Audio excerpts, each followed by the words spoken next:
नमस्कार दोस्तों। आज के करंट अफेयर्स में आप सभी का हार्दिक स्वागत है। शुरुआत करते हैं कल के प्रश्न से। कल हमारे द्वारा पूछा गया प्रश्न था, हाल ही में अमेरिकी पत्रिका फोर्ब्स ने फोर्ब्स इंडिया बिलियनियर्स लिस्ट 2020 जारी की। इस लिस्ट में पहले स्थान पर कौन है? इसका सही उत्तर है मुकेश अंबानी। चलिए शुरू करते हैं आज के करंट अफेयर्स। हाल ही में सुर्खियों में रही मुख्यमंत्री युवा योगा योग योजना किस राज्य केंद्र शासित प्रदेश की पहल है? त्रिपुरा, पंजाब, झारखंड या मणिपुर? इसका सही उत्तर है त्रिपुरा। मुख्यमंत्री युवा योग योजना त्रिपुरा राज्य की कल्याणकारी योजना है। हाल ही में राज्य के मुख्यमंत्री विप्लव कुमार देव ने योजना के एक भाग के रूप में एक ऑनलाइन पोर्टल scholarship.gov.in लॉन्च किया।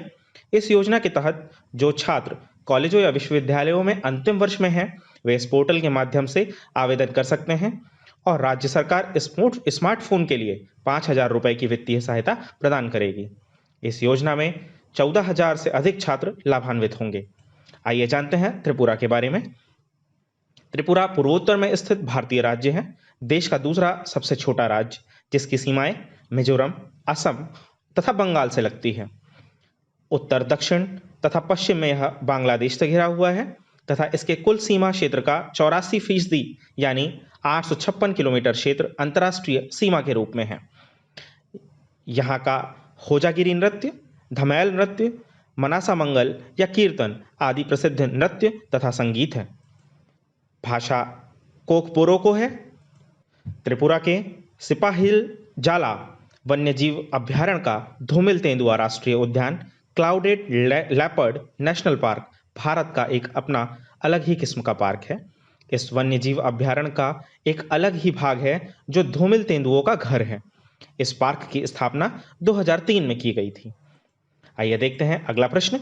कोविड-19 प्रतिबंधों के बाद भारत की यात्रा करने वाले पहले उच्च स्तरीय विदेशी गणमान्य व्यक्ति जलमाय खालिदजाद किस देश के विशेष दूत हैं? अमेरिका, अफगानिस्तान, कतर या पाकिस्तान? इसका सही उत्तर है अमेरिका। अमेरिका के विशेष दूत और अफगानिस्तान के सुलह के लिए विशेष प्रतिनिधि जलमाय खालिदजाद ने हाल ही में कतर और पाकिस्तान सहित अपने 3 देशों के दौरे के हिस्से के रूप में भारत का दौरा किया। उन्होंने विदेश मंत्री एस जयशंकर प्रसाद और राष्ट्रीय सुरक्षा सलाहकार अजीत डोभाल से मुलाकात की। अफगानिस्तान में अमेरिका की शांति और सुलह प्रयासों का विवरण प्रदान करते हुए उन्होंने यह भी कहा कि अमेरिका अफगानिस्तान में भारत के योगदान का सम्मान करता है। आइए जानते हैं अफगानिस्तान के बारे में। अफगानिस्तान की राजधानी काबुल, इसके राष्ट्रपति अशरफ गनी अहमदजई, प्रधानमंत्री अब्दुल्ला। वर्तमान में फरवरी 2007 देश में नाटो की सेनाएं बनी हुई है तथा देश में लोकतांत्रिक सरकार का शासन है। पाकिस्तान के साथ यह डूरंड रेखा साझा करता है। अगला प्रश्न। केंद्रीय ऊर्जा मंत्री राजकुमार सिंह द्वारा जारी की गई ऊर्जा दक्षता उपायों के प्रभाव पर एक रिपोर्ट के अनुसार भारत में 2018-2019 में 2005 के मुकाबले ऊर्जा घनत्व में कमी क्या है? 25%, 30%, 15% या 20%? इसका सही उत्तर है 20%। केंद्रीय बिजली तथा नवीन तथा नवीकरणीय राज्य मंत्री ने 6 मई 2020 को वीडियो कॉन्फ्रेंसिंग के माध्यम से वर्ष 2018-19 के लिए ऊर्जा दक्षता उपायों का प्रभाव नामक रिपोर्ट जारी की। केंद्रीय राज्य मंत्री के अनुसार भारत अपनी ऊर्जा दक्षता पहलों के माध्यम से वर्ष 2005 की तुलना में अर्थव्यवस्था की ऊर्जा तीव्रता में 20% की कमी करने में सफल रहा है। ध्यातव्य है कि भारत में COP21 में वर्ष 2030 तक अर्थव्यवस्था की ऊर्जा तीव्रता में वर्ष 2005 की तुलना में 33 से 35% की कमी लाने का संकल्प लिया है। यह रिपोर्ट विशेषज्ञ agency Price Waterhouse Coopers Limited द्वारा तैयार की गई है। आइए जानते हैं जलवायु परिवर्तन एवं संयुक्त राष्ट्र कन्वेंशन फ्रेमवर्क UNFCCC की बैठक COP21 के बारे में। दिसंबर 2015 में फ्रांस की राजधानी पेरिस में आयोजित जलवायु परिवर्तन पर संयुक्त राष्ट्र फ्रेमवर्क के अंतर्गत शीर्ष निकाय कॉन्फ्रेंस ऑफ पार्टीज COP के 21वें सत्र में वैश्विक ग्रीन हाउस उत्सर्जन को कम करने के उद्देश्य से पेरिस समझौते पर हस्ताक्षर किए थे। इस समझौते में देशों ने राष्ट्रीय स्तर पर निर्धारित अंशदान के तहत स्वेच्छा से अपने योगदान की घोषणा की थी। इसके तहत भारत ने वर्ष 2030 तक सकल घरेलू उत्पाद जीडीपी की उत्सर्जन तीव्रता को वर्ष 2005 के स्तर की तुलना में 33 से 35% तक कम करने का संकल्प लिया था। आइए देखते हैं अब अगला प्रश्न। भारत में पहले राज्य का नाम बताइए जो मध्याह्न भोजन राशन प्रदान करता है। महाराष्ट्र, मध्य प्रदेश, केरल या तमिलनाडु।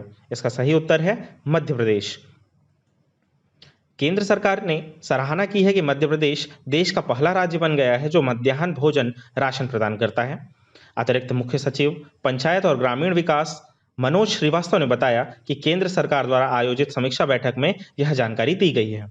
आइए जानते हैं मिड डे मील मध्याह्न भोजन योजना के बारे में। इसकी शुरुआत साल 1995 में केंद्र सरकार द्वारा की गई थी। मानव संसाधन विकास मंत्रालय के अंतर्गत यह योजना कार्यशील है। मध्याह्न भोजन योजना भारत सरकार की एक योजना है जिसके अंतर्गत पूरे देश में प्राथमिक और लघु माध्यमिक विद्यालयों के छात्रों को दोपहर का भोजन निःशुल्क प्रदान किया जाता है। इसका उद्देश्य छात्रों के पोषण स्तर को उन्नत करना है। अगला प्रश्न। Centre for monitoring Indian economy CMIE के अनुसार उस भारतीय राज्य संघ शासित क्षेत्र का नाम बताइए जिसमें अप्रैल 2020 के अंत में उच्चतम बेरोजगारी दर 75.8% है। पुदुचेरी, गोवा, तमिलनाडु या बिहार। इसका सही उत्तर है Puducherry. Centre for monitoring Indian economy CMIE के अनुसार कोविड-19 संकट के कारण 3 मई को सप्ताह के लिए देश की बेरोजगारी दर बढ़कर 27.11% हो गई है जो कि मार्च के मध्य में महामारी की शुरुआत से पहले 7% से कम थी। Centre for monitoring Indian economy CMI की स्थापना एक स्वतंत्र थिंक टैंक के रूप में 1976 में की गई थी। CMIE प्राथमिक डेटा संग्रहण, विश्लेषण और पूर्वानुमानों द्वारा सरकारों, शिक्षाविदों, वित्तीय बाजारों, व्यावसायिक उद्यमों, पेशेवरों और मीडिया सहित व्यापार समूह सूचना उपभोक्ता के पूरे स्पेक्ट्रम को सेवाएं प्रदान करता है। अगला प्रश्न। अंतर्राष्ट्रीय ऊर्जा एजेंसी IEI द्वारा जारी ग्लोबल एनर्जी रिव्यू 2020 शीर्षक के अनुसार 40 दिनों के लॉकडाउन के दौरान भारत में ऊर्जा की मांग में क्या गिरावट आई है? 20%, 30%, 15% या 25%। इसका सही उत्तर है 30%। पेरिस स्थित अंतर्राष्ट्रीय ऊर्जा एजेंसी IEA के अनुसार वैश्विक ऊर्जा समीक्षा 2020 वैश्विक ऊर्जा मांग और CO2 उत्सर्जन पर कोविड-19 संकट का प्रभाव भारत की ऊर्जा मांग में 40 दिनों की लॉकडाउन के कारण 30% की कमी का सामना करना पड़ा है।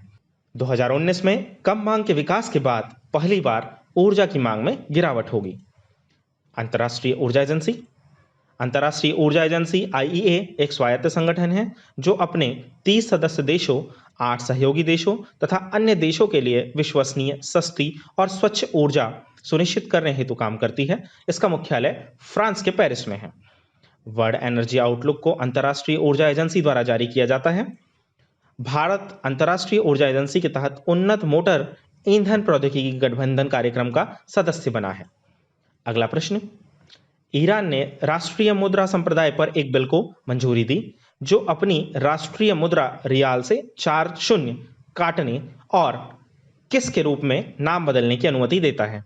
तोमान, फ्रांस, पाउंड या दिनार। इसका सही उत्तर है तोमान।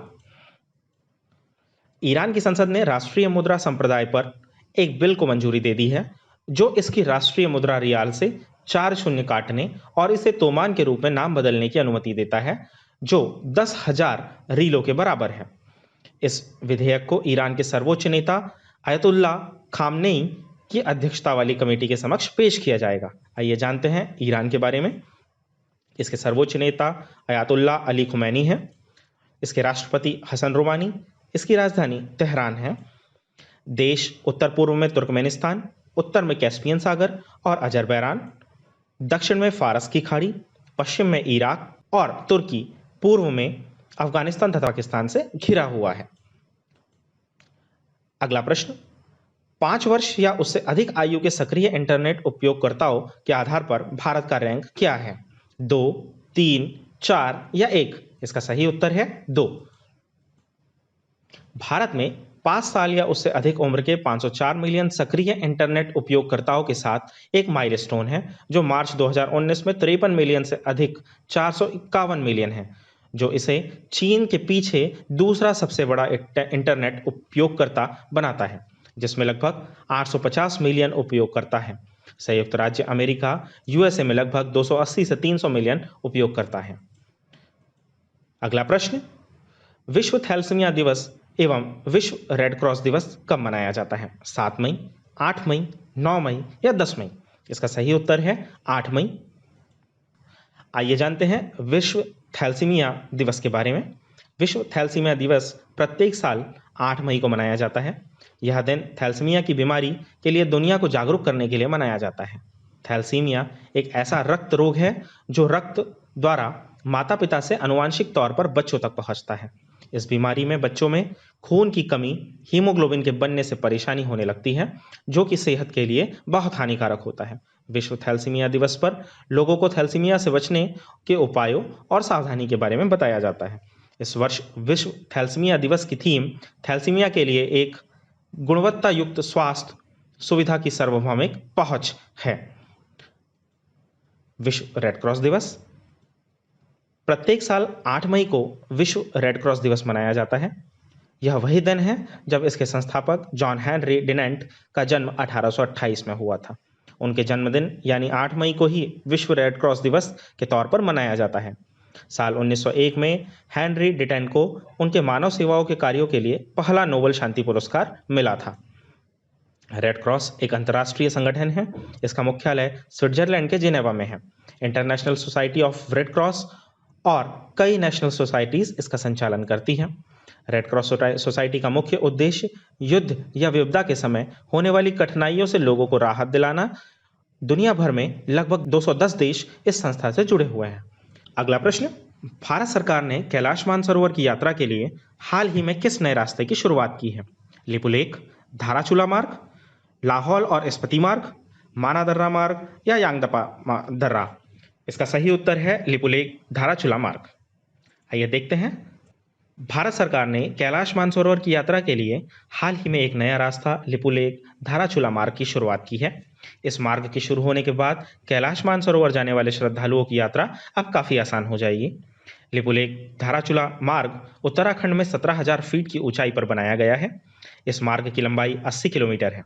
नया रास्ता लिपुलेख को धाराचूला से जोड़ता है। इस मार्ग का निर्माण बीआरओ सीमा सड़क संगठन ने किया है। यह मार्ग सैन्य दृष्टिकोण से भी काफ़ी महत्वपूर्ण है। इससे चीन सीमा पर सैनिकों की तैनाती और रसद आसानी से होगा। कैलाश पर्वत तिब्बत में स्थित एक पर्वत श्रेणी है। इस पर्वत को भगवान शिव का घर कहा जाता है। इसके पश्चिम तथा दक्षिण में मानसरोवर तथा राक्षसताल झील है। यहाँ से ब्रह्मपुत्र, सिंध, सतलुज इत्यादि कई महत्वपूर्ण नदियाँ निकलती हैं। कैलाश मानसरोवर जाने के अनेक मार्ग हैं, किंतु उत्तराखंड के पिथौरागढ़ जिले के अस्कोट, धारचूला, खेत, गरब्यांग, कालापानी, लिपुलेख, खिंड, तालकोट होकर जाने वाला मार्ग अब तक का सबसे सुगम मार्ग है। यह भाग 544 किलोमीटर लंबा है। इसमें अनेक उतार चढ़ाव हैं। इस प्रकार आज के करंट अफेयर्स समाप्त होते हैं। आज का प्रश्न, विश्व प्रवासी पक्षी दिवस कब मनाया जाता है एवं इस वर्ष इस दिवस की थीम क्या है? कृपया अपना उत्तर कमेंट बॉक्स में दें। आई होप कि आज का हमारा यह करंट अफेयर्स प्रोग्राम आप सभी को पसंद आया होगा। यदि आपको हमारा यह प्रोग्राम एवं प्रयास पसंद आता है तो कृपया हमारे चैनल को लाइक करें, सब्सक्राइब करें एवं अपने दोस्तों के साथ शेयर करें। धन्यवाद।